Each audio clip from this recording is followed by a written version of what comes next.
அனைவருக்கும் வணக்கம். இந்த உளவியல் வகுப்பில் நாம் காண இருக்கக்கூடிய பகுதி புலன்காட்சி, பர்செப்ஷன். அதை குறித்து நாம் பார்க்க இருக்கிறோம். மனிதனினுடைய ஐம்புலன்கள் என்று சொல்லக்கூடியவை மெய், வாய், கண், மூக்கு, செவி என்று கூறுவார்கள். ஐம்புலன்கள், ஐம்பொறிகள் என்று கூறுவார்கள். ஒவ்வொன்றுக்கும் ஒவ்வொரு பணி உண்டு. கண்கள் காண்பதற்கு, காதுகள் கேட்பதற்கு, வாய் சுவைப்பதற்கு, பேசுவதற்கு அதனுடைய அடுத்த பணி. தோல் என்பது தொடு உணர்ச்சி தொடர்பானது. மூக்கு என்பது நுகர்தல் என்ற தொழிலை செய்கிறது. நாம் புற உலகத்தோடு அனைத்தையும் இந்த ஐம்புலன்களின் வழியாகத்தான் செய்கிறோம். அதனால் மனிதனினுடைய புலன் உறுப்புகளாகிய இந்த 5 உறுப்புகளும், சென்ஸ் ஆர்கன்ஸ், அவற்றுக்கு அறிவின் வாயில்கள், கேட்வே ஆஃப் நாலேஜ் என்று பெயர். அறிவு என்பது புதிய புதிய செய்திகளை பெறுவது, புதிய அனுபவங்களை பெறுவது எல்லாம். இந்த அறிவை பெறக்கூடியது அனைத்தும் புலன் உறுப்புகள் மூலமாக என்பதால் இந்த ஐம்புலன்களுக்கும் அறிவின் வாயில்கள் என்று பெயர். இந்த புலன் உறுப்புகளே வெளி உலகத்தோடு தொடர்பு கொண்டு வேண்டிய இடைவினைகளை செய்து நமக்கு அறிவினையும் அனுபவத்தையும் தருகிறது. இந்த 5 புலன்களில் கண் என்பது மிக மிக இன்றியமையாதது. நாம் பெறக்கூடிய அறிவில் ஏறத்தாழ 60 விழுக்காடு கண்களின் மூலமாகத்தான் பெறுகிறோம். அதற்கு அடுத்த இடத்திலே காது இருக்கிறது. பார்வை புலனாகிய கண்ணும் கேட்டல் புலனாகிய காதும், அதற்கு அடுத்து சுவைக்கும் தன்மையின் மூலமாக நமக்கு அறிவை தரக்கூடிய நாக்கு. இந்த 3 புலன்கள் உயர் புலன்கள் என்று அழைக்கப்படும். நாம் அறிவினை பெறுவதில் 60 விழுக்காடு கண்ணின் மூலமாக, அதற்கு அடுத்த நிலையில் இருக்கக்கூடியது காதின் மூலமாக, அதற்கு அடுத்த நிலை சுவைக்கக்கூடிய நாக்கின் மூலமாக. மீதி இருக்கக்கூடிய 2ம் இடைவினையாற்றுவதிலும் அறிவை பெறுவதிலும் குறைந்த பங்கினை வகிக்கின்றன. மூக்கு நுகர்தல், தோல் தொடுதல். இந்த 2ம் தாழ் புலன்கள் என்று வகைப்படுத்தப்படுகிறது. எவ்வாறாயினும் சரி, இந்த 5 புலன்கள் சேர்ந்து நமக்கு வெளி உலகத்தோடு இடைவினை புரிய உதவுகின்றன. இந்த புலன் உணர்வுகளை பற்றி படிக்கக்கூடிய உளவியல் பிரிவுக்கு மன இயற்பியல், சைக்கோபிசிக்ஸ் என்று பெயர். புலன் உறுப்புகள் மூலமாக நாம் பெறக்கூடிய பண்புகள், அறியக்கூடிய பண்புகள், அதற்கு புலன் உணர்வுகள் என்று பெயர். புலன் உணர்வு என்றால் சென்சேஷன். சென்சேஷன் எப்படி கிடைக்குது? ஐம்புலன்கள் புறத்திலே இருந்து வரக்கூடிய தூண்டல் இரண்டும் இணைவதால் நமக்கு புலன் உணர்வு கிடைக்கிறது. அது என்ன? ஒன்றுமில்லை, ஏதோ ஒரு சத்தம், அதுதான் புறத்தூண்டல். அந்த சத்தம் காது என்ற, செவி என்ற புலன் வழியாக நம்மை வந்து சேருகிறது. அப்போ நம்ம காதில் ஒரு சத்தம் விழுது. அப்போ அதற்கு பெயர் தான் புலன் உணர்வு. அந்த சத்தம் நமக்கு கேட்கணும் அப்படின்னா அந்த காது நமக்கு சரியாக கேட்க வேண்டும், அந்த புலன் சரியாக வேலை செய்ய வேண்டும். அப்போதுதான் அந்த வெளியிலிருந்து வரக்கூடிய தூண்டல் நம்மை வந்து சேரும். எனவே வெளி உலக பொருள்களிலிருந்து எழுகின்ற சக்தி அலைகள் நம்முடைய ஏதாவது ஒரு புலனை தாக்கும்போது நமக்கு புலன் உணர்வு என்பது ஏற்படுகிறது. நடந்து கொண்டே செல்கிறோம், ஏதோ ஒரு வாசனை நம்முடைய மூக்கை துளைக்கிறது. அங்கு ஏதோ ஒரு வாசனை வருகிறது. வாசனையை ஏற்படுத்தக்கூடிய புறத்தூண்டுதல் அது நம்முடைய மூக்காகிய ஐம்புலனோடு வந்து இடைவினை ஆற்றும்போது நமக்கு ஒரு வாசனை என்று தெரிகிறது. அதற்கு புலன் உணர்வு என்று பெயர். சென்சேஷன். இதற்கு அடுத்த நிலை புலன்காட்சி. அது பெர்செப்ஷன், புலன்காட்சி. புலன்காட்சி என்பது என்ன என்றால், புலன் உறுப்புகளின் மூலமாக நாம் பெற்ற புலன் உணர்வுக்கு ஏற்கனவே பெற்றுள்ள அனுபவத்தின் அடிப்படையில் பொருள் தந்து தூண்டலை ஏற்படுத்தக்கூடிய பொருளின் தன்மையை அறிந்து கொள்வது புலன்காட்சி. ஒன்றுமில்லை, ஒரு சத்தம் கேட்கிறது. அந்த சத்தம் நம்முடைய காதிலே விழுகிறது. காதிலே விழுந்தவுடன், அந்த சத்தம் வந்து விழுந்தவுடன் அது ஒரு சத்தம் என்பதோடு நின்றால் அது புலன் உணர்வு. ஆனால் இந்த சத்தம் ஒரு காரின் சத்தம் என்று நாம் அறிந்து கொண்டால் அது புலன்காட்சி. புலன் உணர்வுக்கு நாம் ஏற்கனவே பெற்றுள்ள அனுபவத்தின் அடிப்படையில் பொருள் கொடுத்தால் அது புலன்காட்சி. வேறு ஒரு சத்தம் கேட்கிறது, வெறும் சத்தம் கேட்டால் புலன் உணர்வு. அந்த சத்தம் ஒரு விமானம் வானத்திலே பறக்கின்ற பொழுது வருகின்ற சத்தம் என்பதை உணர்ந்து கொண்டால், புரிந்து கொண்டால் அது புலன்காட்சி. வெறும் சத்தத்தோடு நின்றால் புலன் உணர்வு. அது என்ன சத்தம் என்பதை புரிந்து கொண்டால் அது புலன்காட்சி. ஒரு வாசனை வருகிறது, இது ரோஜா பூவினுடைய வாசனை என்பதை புரிந்து கொண்டால் அது புலன்காட்சி. வாசனை என்பதோடு நின்றால் புலன் உணர்வு. ஆக புலன் உணர்வுக்கு, புலன் உறுப்புகளால் தான் அந்த புலன் உணர்வு நமக்கு ஏற்படுகிறது. அந்த புலன் உணர்வுக்கு நாம் ஏற்கனவே பெற்றுள்ள அனுபவத்தின் மூலமாக பொருள் தர வேண்டும். ஏதோ ஒன்றை எடுத்து நாக்கிலே வைக்கிறோம், இனிப்பாக இருக்கிறது. இனிப்பாக இருப்பது புலன் உணர்வு. அந்த இனிப்பு எந்த பொருளால் ஏற்பட்டது? அது லட்டினால் ஏற்பட்ட இனிப்பா, ஜிலேபியால் ஏற்பட்ட இனிப்பா, அதிரசத்தால் ஏற்பட்ட இனிப்பா, அல்வாவால் ஏற்பட்ட இனிப்பா என்று நாம் பிரித்து பார்த்து இறுதியாக இதனால் ஏற்பட்ட உணர்வு என்பதை புரிந்து கொண்டால் அது புலன்காட்சி. ஆக புலன் உணர்வுக்கு பொருள் தருகின்ற பொழுது அது புலன்காட்சியாக மாறுகிறது. சென்சேஷன் வித் அண்டர்ஸ்டாண்டிங் அப்படின்னா அது பெர்செப்ஷன் என்ற நிலைமைக்கு போய் சேருது. அப்போ பெர்செப்ஷன் ஆகணும்னா நீங்கள் அதை பற்றி ஏற்கனவே அனுபவத்தை பெற்றிருக்க வேண்டும். நாம் வாழ்க்கையிலே இதுவரை உண்ணாத ஒரு பொருளை முதன்முறையாக உண்ணும்போது நமக்கு புலன்காட்சி தோன்றாது. நீங்கள் இதுவரை உண்ணாத ஒரு இனிப்பு பொருளை முதன்முறையாக உண்ணும்போது அங்கே இனிப்பு தான் தெரியும். அது ஏற்கனவே பெற்றுள்ள அனுபவம் எதனோடும் ஒத்துப்போகவில்லை. அதனால் அந்த இடத்திலே அது புலன் உணர்வு என்பதோடு நின்று விடுகிறது.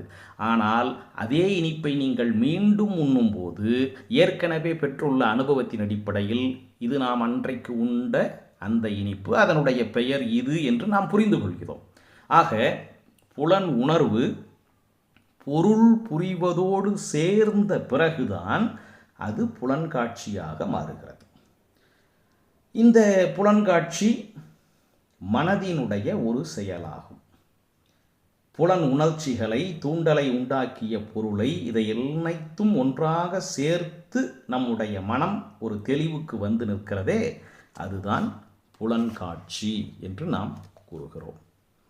இந்த புலன்காட்சியில் புலன் உணர்வும் பொருள் அறிதலும் ஒன்றோடு ஒன்று பின்னி பிணைந்தவாறு இருக்கிறது. நாம் உண்ட உடனே நாம் புரிந்து கொள்கிறோம். அதற்காக 10 மணி நேரம் என்ற கால அவகாசத்தை எடுத்துக்கொள்வதில்லை. புலன் உணர்வு தோன்றுகின்ற அதே நேரத்தில் அதனுடைய பொருளையும் நாம் புரிந்து கொள்கிறோம். அதனால் புலன்காட்சியிலே ஒரு இணைந்த நிலையில் புலன் உணர்வும் பொருள் அறிதலும் காணப்படுகிறது. இந்த புலன்காட்சியை அகக்காரணிகளும் புறக்காரணிகளும் சேர்ந்தே தோற்றுவிக்கின்றன. எந்த பொருளிலே இருந்து அந்த உணர்வு நமக்கு சக்தி அலையாக வந்து சேருகிறதோ அது புறக்காரணி. அந்த உணர்வுகளுக்கு நம்முடைய மனதிலே பொருள் தரக்கூடிய நிலை அகக்காரணி. எனவே நம்முடைய மனநிலை, கவர்ச்சி, நம்முடைய கருத்தேற்றம் இவை அனைத்துமே சேர்ந்துதான் பொருளை தருகின்றன. ஒவ்வொருவர் பெற்றுள்ள அனுபவத்தின் அடிப்படையில் ஒன்றுக்கு பொருள் தரும்போது சற்று மாறுபாடு ஏற்படுவது இயல்பு. இந்த புலன்காட்சியில் 4 கூறுகள் இடம்பெறுகின்றன என்று முர்பி என்ற உளவியல் அறிஞர் கூறுகின்றார். புலன்காட்சியில் 4 முக்கியமான கூறுகள். இந்த 3, 4லாம் வந்தால் ரொம்ப கவனமாக இருக்கணும். என்ன? முதலில் புலன் உணர்வு, அது புலன் உறுப்பால் பெறக்கூடிய புலன் உணர்வு. இரண்டாவது, அதை நமக்கு உணர்த்தக்கூடிய உணரும் திறனுள்ள நரம்பு மண்டலம். இந்த நரம்பு மண்டலம் தான் மூளைக்கு கொண்டு போய் சேர்த்துது. புலன் உறுப்பிலே நாம் பெறக்கூடியவற்றை நம்முடைய மூளைக்கு கொண்டு போய் இணைக்கக்கூடியது நரம்பு மண்டலம். அப்போ அது எப்படி இருக்கணும்? சரியாக உணரும் திறனுள்ள நரம்பு மண்டலமாக இருக்கணும். மூன்றாவது, நம்முடைய முந்தைய அனுபவங்கள். ஒன்றுக்கு நம்ம பொருள் தெரிஞ்சுக்கணும்னா நம்ம ஏற்கனவே அதை பற்றி அனுபவம் பெற்றிருக்க வேண்டும். அப்போது தான் பொருள் சரியாக புரியும். அப்போ முந்தைய அனுபவம். நான்காவது, புலன் உணர்வை பெறும்போது நம்மிடம் இருக்கக்கூடிய மனநிலை. நீங்கள் ஒன்றை பற்றி ஏற்கனவே அனுபவம் பெற்ற ஒன்றை மறுபடியுமே அனுபவிப்பீங்க. ஆனால் அந்த நேரத்தில் நம்முடைய மனநிலை தெளிவில்லாமல் குழப்பமாக இருந்தால் பொருள் புரிவதில் குழப்பம் ஏற்படும். சரியாக பொருள் புரிந்து கொள்ள முடியாது. அனுபவத்தை பெற்றிருந்தாலும், ஏற்கனவே அதன் மூலமாக அனுபவத்தை பெற்றிருந்தாலும் பொருள் புரிவதில் சிக்கல் ஏற்படும். அதனால் முதலில் புலன் உணர்வு, உணரும் திறனுள்ள நரம்பு மண்டலம், முந்தைய அனுபவம், அதை பெறுகின்ற பொழுது நம்முடைய மனநிலை. இப்படி புலன்காட்சி சரியாக இருப்பதற்கு 4 கூறுகள் தேவை அப்படின்னு சொன்னது யாரு? முர்பி என்ற அறிஞர். இந்த புலன்காட்சியை பற்றி வெவ்வேறு உளவியல் அறிஞர்கள் வெவ்வேறு கருத்துக்களை சொல்லியிருக்காங்க. புலன்காட்சிக்கு தூண்டலை ஏற்படுத்தக்கூடிய பொருள்கள் புறக்காரணி தான் ரொம்ப முக்கியமானது அப்படின்ற கொள்கை யாருடையதுன்னா ஏமிஸ். அவர் மனிதனை அந்த தூண்டலுக்கு ஆட்படுபவன் அல்ல, தூண்டலை ஏற்படுத்தக்கூடிய அந்த பொருள் புறக்காரணி தான் மிகவும் முக்கியம் அப்படின்னு சொன்னது ஏமிஸ். இல்லை, மனிதன் தான், அந்த தூண்டலுக்கு ஆட்படக்கூடியவன் தான் மிக முக்கியம், அவனை பொறுத்து தான் புலன்காட்சி முக்கியமாக அமைகிறதுன்னு சொன்னது யாருன்னா ஹெப், முர்பி, ப்ரூனர். இந்த உளவியல் அறிஞர்களெல்லாம் இந்த கொள்கை இருக்கக்கூடியவங்க. பியாஜே, வெர்னர் இவங்க என்ன சொல்கிறாங்கன்னா, புறக்காரணிகள், அந்த புறக்காரணிகளுக்கு பொருள் தரக்கூடிய அகக்காரணி, இவை இரண்டும் சேர்ந்த இடைவினையால் புலன்காட்சி ஏற்படுகிறது அப்படின்றத கருத்துடையவர்கள் யாருன்னா பியாஜே, வெர்னர். இவங்க இந்த கருத்தை இருக்கக்கூடியவங்க. சரி, இந்த புலன்காட்சி எதற்கு பயன்படுகிறது? எதற்குனா கற்றலினுடைய முதல் படிநிலையே புலன்காட்சி தான். குழந்தை கற்றலின் முதல் வழி புலன்காட்சியின் மூலமாகத்தான் அது கற்றுக்கொள்கிறது. புலன்காட்சி இருந்தால் தான் இன்னொருத்தங்க செய்யறதை பார்த்து இவங்களால் செய்ய முடியும். ஆய்வு என்பதனுடைய அடிப்படையே புலன்காட்சி தான். மன எழுச்சிகள், செயல்கள் இவற்றுக்கு அடிப்படை காரணமாக முதற்படியாக விளங்குவதும் புலன்காட்சி. புலன்காட்சி இல்லாமல் கற்பனையோ நினைவோ எழவே எழாது. ஒரு குழந்தைக்கு தற்கருத்து தோன்றுவதற்கும் புலன்காட்சி தான் தேவை. அப்போ இந்த புலன்காட்சியினுடைய முக்கியமான பண்புகள் என்ன அப்படின்னா, முதல் பண்பு பொருள் அறியப்பட்ட புலன் உணர்வு. ஏற்கனவே சொல்லியிருக்கேன், சென்சேஷன் வித் அண்டர்ஸ்டாண்டிங், அதுதான் பெர்செப்ஷன். அடுத்தது, இந்த புலன்காட்சி நடக்கும்போது தேர்வு செய்தல் என்ற செயல் நடைபெறுகிறது. அது என்ன தேர்வு செய்தல் அப்படின்னா, நாம் ஒரு பொருளை உண்ணும்போது உடனே நமக்கு பொருள் புரியணும். பொருள் புரியணும்னா நம்ம ஏற்கனவே உண்ட பொருள்கள் அனைத்திலும் இருந்து இது எந்த பொருள் என்பதை நாம் செலக்ட் பண்ணணும், தேர்வு செய்யணும். அதனால் தேர்வுந்தெடுத்தல் என்பது முக்கியம். அடுத்தது, இதற்கு முக்கியமாக பயன்படக்கூடியது முந்தைய அனுபவம். அப்போ நம்ம என்ன செய்கிறோம், இப்போ நாம் பெறக்கூடிய அந்த புலன் உணர்வு ஏற்கனவே பெற்றிருக்கக்கூடிய பல்வேறு அனுபவங்கள், அந்த அனுபவங்களிலே இருந்து இந்த புலன் உணர்வுக்கு சரியான ஒன்றை தேர்ந்தெடுத்தல், இவை அனைத்தும் சேர்ந்த ஒருங்கிணைத்தல் என்ற செயல் புலன்காட்சியிலே முக்கியமாக நடக்கிறது. அதாவது மிக முக்கியமான பாயிண்ட் இது, புலன்காட்சியில் பகுத்தறிதல், தொகுத்தறிதல், இண்டக்ஷன், டிடக்ஷன், இந்த இரண்டும் ஒரே நேரத்தில் நடைபெறுகிறது. அதுதான் புலன்காட்சியினுடைய முக்கியமான பண்பு. பகுத்தறிதலும் தொகுத்தறிதலும் ஒரே நேரத்தில் ஏற்படுவது எங்கே அப்படின்னா புலன்காட்சியில். சரி, இந்த புலன்காட்சியில் ஒரு சில விதிகள் சொல்கிறாங்க. புலன்காட்சியை நம்ம சரியாக இருக்கணும்னா ஒவ்வொரு விதியை சொல்கிறாங்க. முதல்ல முழுமை காட்சி விதி. முழுமை காட்சி, புலன்காட்சியில் முழுமை காட்சி அது என்ன அப்படின்னா கெஸ்டால்ட் கொள்கைன்னு சொல்லுவாங்க. கெஸ்டால்ட் என்பது ஒரு ஜெர்மன் சொல். அதனுடைய பொருள் முழுமை பெற்ற வடிவம். நீங்கள் ஒரு புலன்காட்சியில் ஒன்றை பற்றிய பொருளை உணர வேண்டும் என்று சொன்னால் பகுதி பொருள்களாக பார்க்கக்கூடாது, முழுமையான பொருளாக சேர்த்து அதை பார்க்க வேண்டும். இதுதான் கெஸ்டால்ட் கொள்கை. புலன்காட்சி என்பது ஒரு குறிப்பிட்ட பகுதி பொருளை பார்த்து நாம் அதனுடைய பொருளை மனதுக்குள் முடிவு செய்யக்கூடாது, முழுமையாக பார்க்கணும். படங்கள் இருந்தால் கொஞ்சம் எளிமையாக இருக்கும். இப்போ நீங்கள் மனசில் நினச்சி பாருங்கள், ஒரு பெரிய வட்டம் இருக்குது. அந்த வட்டத்துக்கு உள்ள 2 சிறிய வட்டங்கள் மேலே, அந்த 2 சிறிய வட்டங்களுக்கு நடுவில் ஒரு சின்ன முக்கோணம், அந்த சின்ன முக்கோணத்துக்கு கீழே ஒரு அரை வட்டம், அந்த பெரிய வட்டத்துக்கு 2 புறமும் 2 சிறிய முக்கோணங்கள் அப்படின்ற மாதிரி நம்ம வரைஞ்சிருந்தோம்னா அது எப்படிப்பட்ட உருவத்தை ஒட்டுமொத்தமாக பார்க்கும்போது நமக்கு தெரியும்னா ஒரு மனிதனினுடைய தலை போன்ற ஒரு வடிவத்தில் தெரியும். அப்போ இது எல்லாமே ஒரே நேரத்தில் அங்கே இருக்கும்போது நாம் என்ன சொல்லுவோம், அங்கே வட்டம் இருக்குது, சதுரம் இருக்குது, முக்கோணம் இருக்குதுன்னு சொல்ல மாட்டோம். அது ஒரு மனிதனின் தலைன்னு சொல்லுவோம். ஆனால் உண்மையிலே அது அங்கே மனிதனின் தலையானா இல்லை. ஏன் அப்படி நம்ம சொல்கிறோம்? தனித்தனியாக பார்த்தா வேறு மாதிரி இருக்கும், முழுக்க சேர்ந்து தான் நாம் புலன்காட்சியில் பார்க்கணும். அதுதான் முழுமை காட்சி விதி. அதை பற்றி தான் பேசுது. நீங்கள் புலன்காட்சியிலே பொருளை முழுமையாக பார்த்து முடிவு செய்யுங்கள் அப்படின்னு சொல்லுது. இரண்டாவது அண்மை விதி, லா ஆஃப் ப்ராக்சிமிட்டி அப்படின்னு சொல்லுவாங்க. அண்மை விதி. அண்மை விதினா ஒரு பொருள்களுக்கு இடையே இருக்கக்கூடிய நெருக்கம். அண்மைனா நெருக்கம். அந்த நெருக்கத்தை ஒட்டி நாம் புலன்காட்சியை முடிவு செய்கிறோம். இப்போ 10 பேர் ஒரு இடத்துல இருக்காங்க. அந்த 10 பேரில் 4 பேர் ஒரு பெஞ்சில் உட்காந்துருக்காங்க, 3 பேர் இன்னொரு பெஞ்சில் உட்காந்துருக்காங்க, 2 பேர் ஒரு பெஞ்சில் இருக்காங்க, ஒரு ஆள் தனியாக ஒரு பெஞ்சில் உட்காந்துருக்காங்க. அங்கே 4 பெஞ்ச் இருக்குது.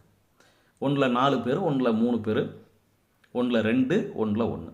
இப்போ நம்ம கூப்பிட்டு இவங்கெல்லாம் ஒரு வகுப்பை சார்ந்தவர்கள், ஒரு வகுப்பிலே படிக்கக்கூடியவர்கள், இவங்க இங்கே எத்தனை பிரிவாக இருக்காங்க அப்படின்னு கேட்டால் நம்ம என்ன சொல்லுவோம்? 4 பிரிவாக இருக்காங்க அப்படின்னு சொல்லுவோம். என்ன நம்ம இப்போ அவன் யார், என்ன அவன் யாருக்கு அவன் ஃப்ரெண்டு என்னன்னெலாம் நமக்கு தெரியாது. அவங்க எத்தனை பேர், அவங்க கேங்க், அவங்களுக்குள்ளே இருக்கக்கூடிய பிரிவும் நமக்கு தெரியாது. ஆனால் நம்ம பார்த்ததுமே என்ன பண்ணுவோம், இவங்க 4 பேரும் ஒரே பெஞ்சில் இருக்கிறதுனால இவங்க 4 பேரும் ஒரு குழு, இவங்க நண்பர்கள் நாம் நினைக்கிறோம். அப்படி நாம் நினைக்கிறதுக்கு எது அடிப்படை காரணமாக அமையுதுன்னா அவர்களுக்குள் இருக்கக்கூடிய நெருக்கம். ஏன் அவன் ஒருத்தன் மட்டும் தனியாக உட்காந்துருக்கான், அப்போ அவன் யார் கூடயும் சேராமல் தள்ளி தனியாக இருக்கான், இவனுக்கு யாருமே நண்பர்கள் இல்லை அப்படின்னு நம்ம முன்கூட்டியே ஒரு முடிவுக்கு வருகிறோம். இந்த முடிவுக்கு நாம் ஏன் வரோம்னு சொன்னால் ஏற்கனவே பெற்ற அனுபவம். அதாவது ஒரு வகுப்பில் இருக்கக்கூடிய மாணவர்கள் நண்பர்களாக இருக்கக்கூடியவங்க நெருக்கி அடித்து கூட ஒரே இடத்துல தான் உட்காருவாங்க, நண்பர்களாக இல்லாதவர்கள் தனியாக இருப்பாங்க அப்படின்ற அனுபவம். ஆக பொருள்களுக்கிடையே இருக்கக்கூடிய நெருக்கம், அண்மை, அது என்ன செய்யுது, அங்கே இருக்கக்கூடியவற்றை ஒரு குழுவாக நமக்கு காட்டுகிறது. அதுதான் அண்மை விதி. அடுத்தது ஒப்புடைமை விதி. ஒப்புடைமை, லா ஆஃப் சிமிலாரிட்டி. ஒரே மாதிரி இருக்கக்கூடிய பொருள்களை நாம் ஒரு குழுவாக நினைத்து கொள்கிறோம்.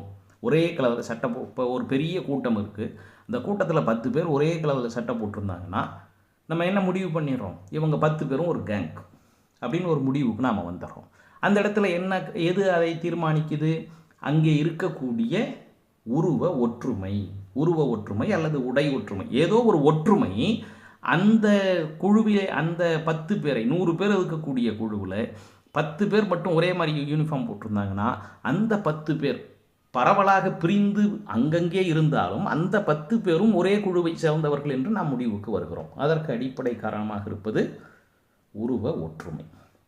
அடுத்தது மூட்ட விதி அல்லது இடைவெளியை நிரப்பும் விதி, லா ஆஃப் க்ளோஷர். ஒரு சில நேரங்களில் நம்ம என்ன செய்கிறோம், இருக்கக்கூடிய குறுகிய இடைவெளிகளை பூர்த்தி செய்து நாம் முழுமையாக்கி பொருளை கண்டுபிடித்து கொள்கிறோம். இப்போ சின்னதாக டாட் இப்போ கோடு போடுறதில் நேராக கோடு போடுறதும் ஒன்று இருக்குது, பக்கம் பக்கமாக புள்ளி வச்சு நம்ம ஒன்று இழுத்துருக்கோம்னு வச்சுக்கோங்களேன். அங்கே இருக்கிறது என்ன அப்படின்னு கேட்டால் ஏராளமான புள்ளிகள் அப்படின்னு நம்ம சொல்ல மாட்டோம், அதுவும் ஒரு நேர்கோடு அப்படி தான் நம்ம சொல்லுவோம். ஏன்னா அங்கே இருக்கக்கூடிய இடைவெளிகளை நாம் பூர்த்தி செய்து விடுகிறோம். நம்ம ஏதோ ஒன்று படிக்கும் பொழுது அங்கே ஒரு எழுத்து விடுபட்டு போயிருக்கு, ஏதோ ஒரு எழுத்து மிஸ் ஆகிருக்குன்னு வச்சுக்கோங்களேன். அப்போ நம்ம படிக்கும்போது என்ன பண்ணிடுறோம்னா, அந்த எழுத்து அங்கே இல்லைன்னாலும் அங்கே அந்த எழுத்து இருப்பதாக நினைத்து நாம் படித்து பொருள் கொள்கிறோம். விடுபட்ட எழுத்துக்களை கூட நாம் நிரப்பிக்கொள்கிறோம். ஒரு சதுரம் போடணும், சதுரத்தில் 4 பக்கமும் இணைஞ்சிருக்கணும். நம்ம படம் கையில் போடும்போது ஒரு இடத்துல ஒரு சின்ன கேப் இருக்குது, ஒரு பக்கமும் இன்னொரு பக்கமும் இணையாமல் இருக்குது. இப்போ நம்ம கேட்குறோம் அங்கே என்ன இருக்குது, சதுரம் தான் சொல்லுவோம். அங்கே இருக்கக்கூடிய அந்த சிறிய இடைவெளியை நாம் என்ன செய்கிறோம்னா, இடைவெளி இருந்தாலும் அந்த இடத்த நாம் மனசில் ஃபில்லப் பண்ணி அது ஒரு சதுர வடிவானது அப்படின்னு நம்ம சொல்கிறோம். இது எங்கே சார் பயன்படுதுன்னா, முக்கியமாக நம்ம தேர்வு எழுதுகிறோம்னு வச்சுக்கோங்களேன், நம்ம மனசில் ஒன்று நினச்சிருப்போம், நம்ம மனசில் ஒன்று எழுதணும்னு நினச்சிருப்போம். எழுதும்போது ஏதோ ஒரு வார்த்தையோ ஒரு எழுத்தோ ஒரு நம்பரையோ விட்டுட்டு நம்ம எழுதியிருப்போம்.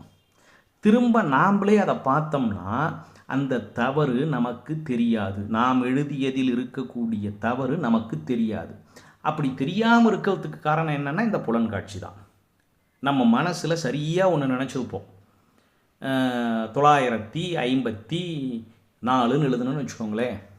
954ன்னு எழுதணும். நம்ம என்ன 9054ன்னு எழுதணும்னு நம்ம மனசில் முடிவு பண்ணியிருப்போம். எழுதும்போது 954ன்னு மட்டும் எழுதி 954 தான் எழுதியிருப்போம். 9054ன்னு எழுதணும்னு நம்ம நினச்சோம், கையில் எழுதும்போது 954ன்னு போட்டோம். அங்கே 9க்கு அடுத்து 0வை நம்ம போடலை. திரும்ப நீங்கள் பார்த்தீங்கனாலும் அங்கே எழுதியிருக்கிறது 954ன்னு இருந்தாலும் நீங்கள் அதை படிங்கன்னு சொன்னால் 9054 அப்படி தான் நம்ம படிப்போம். என்ன காரணம்? ஏன்னா இங்கு கண்ணுக்கு தெரிவதை விட எதை எழுத வேண்டும் என்று நாம் மனதில் முடிவு செய்தோமோ அதுதான் நமக்கு தெரிய வரும். அப்போ இந்த தப்பு யாருக்கு தெரியும்? அடுத்தவங்களுக்கு தெரியும். ஏன்னா நம்ம மனசுல தான் நாம் அதை எழுதணும்னு நினச்சி அங்கே எழுதாமல் இருந்தாலும் அதை எழுதுனதான் நம்ம நினச்சிக்கிறோம். அடுத்தவர்கள் அப்படி இல்லை, அவங்க பார்த்தாங்கன்னா அவங்க பார்வைக்கு என்ன தெரியுதோ அதை சொல்லுவாங்க. அப்போ நம்முடைய தவறுகள் நம்மால் ஏன் அதை மறுபடியும் தெரிஞ்சிக்க முடியலைன்னா இந்த புலன்காட்சியில் இருக்கக்கூடிய மூட்ட விதி, லா ஆஃப் க்ளோஷர் தான் அதற்கான காரணம். அடுத்து தொடர்ச்சி விதி. ஒரு வரிசையில் தொடர்ந்து செல்லக்கூடியதை ஒட்டுமொத்தமாக நாம் ஒன்று என்று நினைத்துக் கொள்கிறோம். சினிமாவில் பார்த்திங்கன்னா இந்த பழைய இதிலெல்லாம் நெகட்டிவ்னு இருக்கும், இப்போல்லாம் அது இல்லை. ஃபோட்டோவே நெகட்டிவ்னு சொல்லுவாங்க. நெகட்டிவ் ஒவ்வொன்று சின்ன சின்ன ஃப்ரேமாக இருக்கும். அந்த நெகட்டிவை எடுத்து நம்ம அப்படியே பார்த்தோம்னா அதுக்கு உள்ள அந்த படம் தெரியும். திரைப்படங்கள் எடுக்கின்ற பொழுது அங்கே சின்ன சின்ன ஃப்ரேம், தனித்தனி ஃப்ரேமாக தான் இருக்குது. அது என்ன ஆகுது, ஒரு செகண்டுக்கு, ஒரு வினாடிக்கு 15 ஃப்ரேம் தொடர்ந்து வேகமாக காட்டப்படுகிறது. அப்போ எடுக்கப்பட்டது தனித்தனி ஃப்ரேமாக இருந்தாலும் அது வேகமாக காட்டும்போது அது ஓடுவதை போல நமக்கு தெரிகிறது. அப்போ அது மூவிங்கில் நமக்கு தெரியுது. ஆனால் இருக்கிறது தனித்தனி தான். அதற்கு என்ன காரணம்னா இந்த புலன்காட்சி. அப்போ இதெல்லாம் புலன்காட்சியை முறைப்படுத்தக்கூடிய விதிகள். சரி, இந்த புலன்காட்சியில் என்ன தவறுகள் ஏற்படுது? 2 தவறுகள் ஏற்படுகின்றன. ஒன்று திரிபு காட்சி, இல்யூஷன். ஒரு குறிப்பை ஏற்கனவே நம்ம சொன்னோம். புலன்காட்சினா என்னன்னா, ஒரு புற தூண்டுதல், அந்த தூண்டுதல் நம்முடைய புலன் உறுப்பு ஏதாவது ஒன்றை தாக்கணும். அப்படி தாக்கும்போது நமக்கு ஒரு புலன் உணர்வு ஏற்படும். அந்த புலன் உணர்வு நரம்பின் மூலமாக மூளைக்கு போகும். மூளைக்கு போய் அங்கே அதற்கு என்னன்னு சரியாக பொருள் தரணும். இந்த புலன் உணர்வும் மூளையில் ஏற்படக்கூடிய பொருள் அறிவும் ஒன்றாக சேர்ந்தால் அதற்கு புலன்காட்சின்னு பேர். இப்போ என்ன சிக்கல்னா, ஒரு சில நேரங்களில் ஒரு தூண்டல் நம்முடைய புலன் உறுப்பை பாதிக்குது. அங்கே ஒரு புலன் உணர்வு எழுது. ஆனால் அதற்கு அர்த்தம் கொடுக்கும்போது நம்ம தப்பாக கொடுத்துறோம், தவறாக புரிந்து கொள்கிறோம். ஒரு பொருளை வேறு ஒரு பொருளாக உணர்ந்து கொள்கிறோம். அப்படி இருந்தால் அதற்கு திரிபு காட்சி, ராங் பெர்செப்ஷன், தவறான புலன்காட்சி. தவறான புலன்காட்சி தான் திரிபு காட்சி. திரிந்து போதல். திரிந்து போதல்னால் இருக்கிற ஒன்று மாறி போகுது. ஒரு தூண்டலை நம்ம தப்பாக புரிஞ்சுக்கிறோம். மாலை நேரம் சாலை ஓரம் நடந்து போகிறோம். பக்கத்தில் செடி கொடிகள்லாம் இருக்குது. இருள் மங்கிய ஒரு வெளிச்சம் மங்கிய ஒரு சூழல். அப்போ அந்த இடத்துல ஒரு கயிறு சுருண்டு இருக்குது அப்படின்னா நாம் அதை பார்த்ததும் அங்கே இருக்கிறது கயிறு தான். இப்போ நமக்கு அந்த கயிறு என்னவா தெரியும், ஒரு பாம்பினை போல நமக்கு தெரிஞ்சோம். அப்போ பாம்பு அப்படின்னு நம்ம பயந்துக்குவோம். ஆனால் இதையே மத்தியானம் 12 மணிக்கு நல்ல வெயில் அடிக்கும்போது அங்கே போனோம்னா அங்கே கயிறு அதே போல் சுருண்டு இருந்தாலும் அதை பார்த்து நம்ம பாம்புன்னு நினைக்க மாட்டோம். அப்போ அங்கே இருக்கக்கூடிய கயிறு, அங்கே இருப்பது கயிறு தான். ஆனால் நம்முடைய துலங்கள் என்ன ஆகலை, மாலை நேரத்தில் பார்க்கும்போது, இரவு நேரத்தில் பார்க்கும்போது வேற ஒன்றா நமக்கு தெரியுது. உண்மையாக இருக்கக்கூடிய பொருள் ஒன்று, நம் மனசுக்குள்ளே தோன்றக்கூடிய பொருள் வேறு ஒன்று. அப்படி இருந்தால் அது திரிபு காட்சி. இதற்கு என்ன காரணமாக இருக்கும்? என்ன காரணம்னா பொருளினுடைய உருவ அமைப்பு. இப்போ நீங்கள் அந்த கயிறு சுருண்டு இருந்தால் தான் உங்களுக்கு பாம்புன்னு தெரியும். நீளமாக ஒரு குச்சி இருந்ததுன்னா அந்த நீளமாக நேராக இருக்கக்கூடிய குச்சியை பார்த்து யாரும் பாம்புன்னு பயப்பட மாட்டோம். அப்போ பொருளினுடைய உருவ அமைப்பு ஒரு மாதிரி இருக்கணும். சூழ்நிலை, அதான் சொன்னேன் இல்லையா, மாலை நேரமாக இருந்தால் நமக்கு பயம் தோன்றும். இதே நல்ல மத்தியான வெயிலில் நம்ம போய் பார்க்கும்போது அதை செய்ய மாட்டோம். மனிதனினுடைய உடல்நிலை, மனநிலை, இது அனைத்துமே இந்த பொருளுக்கு இதற்கு காரணமாக இருக்குது. பசியோடு இருக்கக்கூடிய ஒருவன் அப்போ அவனுக்கு உணவுக்காக ஏதாவது தேடிட்டு இருக்கான். அப்போ எதிரே ஒரு சோடா பாட்டில் மூடி மின்னிட்டு இருக்குன்னு வச்சுக்கோங்களேன். வெளிச்சத்தில் தொலைவில் மின்னுது. அப்போ அது சோடா பாட்டில் மூடி மாதிரி அவனுக்கு தெரியாது, ஏதோ ஒரு நாணயத்தை போல தெரியும். ரயில்வே ஸ்டேஷனில் நம்ம நின்று இருக்கோம். நம்ம போகும்போது நம்ம பார்த்திங்கன்னா நாம் முன்னோக்கி போவோம். ஆனால் நமக்கு என்ன தோணும், நாம் நிலையாக இருக்கிற மாதிரியும் மரங்கள் வீடுகள் எல்லாம் பின்னோக்கி ஓடுவதை போலவும் தெரியும். ஆனால் இப்போ ரன்னிங்கில் இருக்கிறது நாம், அது நிலையாக இருக்குது, நாம் தான் பயணத்தில் இருக்கோம். ஆனால் நமக்கு அது எப்படி தெரியும்னா, அது ஓடுற மாதிரியும் நாம் நிற்கிற மாதிரியும் தெரியும். பக்கம் பக்கம் இருக்கக்கூடிய 2 ரயில்கள் இருக்குதுன்னு வச்சுக்கோங்களேன். அப்படி உட்கார்ந்துருக்கும்போது நமக்கு பக்கத்தில் இருக்கக்கூடிய ரயில் போச்சுன்னா அந்த ரயில் போனால் நமக்கு என்ன தெரியும், அந்த ரயில் நிற்கிற மாதிரியும் நாம் போகிற மாதிரியும் தெரியும். இது எல்லாமே தவறாக பொருள் புரிந்து கொள்ளுதல். அதுக்கு பேர் தான் திரிபு காட்சி. திரிபு காட்சினா ஒரு தூண்டலுக்கு அர்த்தம் எடுக்கும் பொழுது நாம் தவறாக எடுத்துக்கிறது. ஒரு தூண்டல் இயற்கையாக என்ன துலங்களை ஏற்படுத்தி நமக்கு பொருள் தர வேண்டுமோ அதை விடுத்து வேறு ஒன்றாக தோன்றுவது தவறான புலன்காட்சி. அதுக்கு தான் திரிபு காட்சின்னு பேர். இங்கே புலன் உணர்வில் எந்த தப்பும் இல்லை. தப்பு எங்கே ஏற்படுது? அதற்கு பொருள் அறிவதில் நமக்கு தவறு ஏற்படுகிறது. சரி, இதில் இந்த திரிபு காட்சியில் பல வகைகள் இருக்குது. முக்கியமாக 4 வகைகள். ஒன்று இயக்க திரிபு காட்சி. இயக்க திரிபு காட்சினா நிலையாக இருக்கக்கூடிய ஒன்று நகர்வதைப் போலவோ அல்லது நகர்ந்து கொண்டிருக்கக்கூடிய ஒன்று நிலையாக இருப்பதைப் போலவோ தெரியக்கூடிய நிலைமை தான் இயக்க திரிபு காட்சி. ரெண்டாவது பார்வை கோண திரிபு காட்சி. பார்வை கோண திரிபு காட்சி அப்படின்னா நீங்கள் தண்டவாளத்தில் நின்று பார்த்தீங்கன்னா, தண்டவாளம் இணைகோடுகளைப் போல, இணைகோடுனா அந்த 2 கோட்டுக்கு நடுவில் இருக்கக்கூடிய டிஸ்டன்ஸ் மாறவே கூடாது. ஒரு தண்டவாளம்னா அந்த 2 தண்டவாள இரும்பு இதுக்கு நடுவில் இருக்கக்கூடிய தொலைவு மாறவே கூடாது. ஆனால் நீங்கள் நீளமான ஒரு தண்டவாளத்தில் நின்று தூரத்தில் பார்த்தீங்கன்னா அந்த தண்டவாளம் 2ம் போய் ஒன்றா சேருற மாதிரி தெரியும். பெரிய நமக்கு ராமேஸ்வரத்தில் இருக்கக்கூடிய அந்த பெரிய மண்டபம் இருக்குன்னு வச்சுக்கோங்க. அதனுடைய மண்டபத்தினுடைய ஒரு முனையில் நின்று பார்த்தீங்கன்னா அதனுடைய எதிர்முனையில் இருக்கக்கூடிய அந்த தூண்கள் எல்லாம் போய் ஒரு புள்ளியில் சேருவதை போல நமக்கு தெரிஞ்சிருக்கும். ஆனால் நடந்து போய் பார்த்தோம்னா அது 2மே சமமான இடைவெளியில் இருக்கிற மாதிரி தான் இருக்கும். நீங்கள் ஒரு உயரமான இடத்துல நின்று பார்த்தீங்கன்னா பூமியும் வானமும் ஒன்றோடு ஒன்று தொடுவதை போல தெரியும். தொடுவானம்னு சொல்லுவோம். ஒன்றோட ஒன்று தொட்டுட்டு இருக்கிற மாதிரி தெரியும். நீங்கள் அங்கே போய் நின்று பார்த்தீங்கன்னா அது அங்கே தள்ளி போயிருக்கும். அப்போ இது என்ன அப்படின்னா பார்வை கோண திரிபு காட்சி. தொலைவில் நம்முடைய பார்வை கோணத்தில் ஏற்படக்கூடிய மாறுபாடுகள். அடுத்தது மாற்று தோற்றங்கள். ஒரே உருவம் 2 வகையாக தெரியாது. அங்கே பார்த்தீங்கன்னா ஒரு ஜாடி நிற்க வச்சுருந்துருப்பாங்க. கருப்பு வெள்ளை படத்தில் ஜாடி இருக்கும். அந்த ஜாடி நமக்கு எப்படி தெரியும்னா அது ஒரு நேரத்தில் பார்த்தா ஜாடி மாதிரி தெரியும், இன்னொரு நேரத்தில் பார்த்தா 2 பேருடைய முகங்கள் இருப்பதை போல தெரியும். அது மாற்று தோற்றங்கள். அடுத்தது பார்வை திரிபு காட்சி. பார்வை திரிபு காட்சினா அதை குறித்து முக்கியமாக ஆராய்ச்சி பண்ணவங்க முல்லர், லயர், ஜோல்னர் இவங்கெல்லாம் தான் அதை குறித்து முக்கியமாக இதை பற்றி ஆராய்ச்சி பண்ணவங்க.